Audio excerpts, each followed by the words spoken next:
Menteri Keuangan Purbaya Yudi Sadewa menegaskan akan menindak tegas praktik penyelundupan barang impor ilegal yang merugikan ekonomi nasional.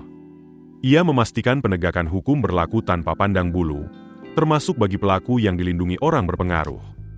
Purbaya juga mengungkapkan bahwa sebentar lagi akan ada penangkapan besar-besaran terhadap para pelaku penyelundupan barang impor ilegal. Ia berjanji akan menindak para pelaku tanpa peduli di belakangnya siapa. Purbaya mengaku berani, karena apa yang dilakukannya didukung oleh Presiden Prabowo Subianto.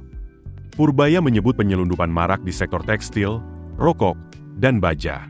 Praktik ini disebutnya memperlemah industri dalam negeri dan menekan penerimaan negara. Ia pun bertekad untuk membasmi seluruh praktik penyelundupan di sektor-sektor tersebut.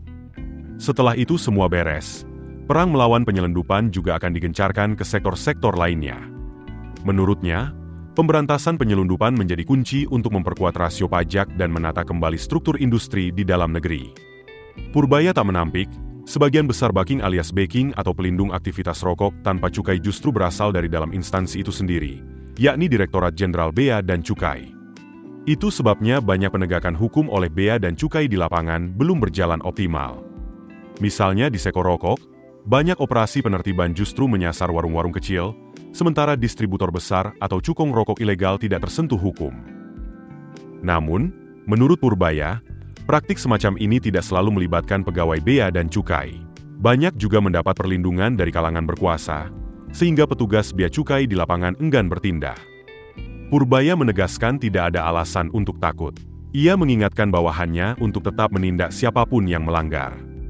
Langkah tegas itu, katanya, bukan semata penindakan, melainkan bagian dari strategi memperbaiki tata ekonomi agar pertumbuhan berjalan sehat. Dengan strategi itu, ia meyakini ekonomi pelan-pelan akan tumbuh lebih cepat. Keputusan bisnis terbaik datang dari data, bukan tebakan. Mudah berlangganan Business Insight dengan subscribe with Google.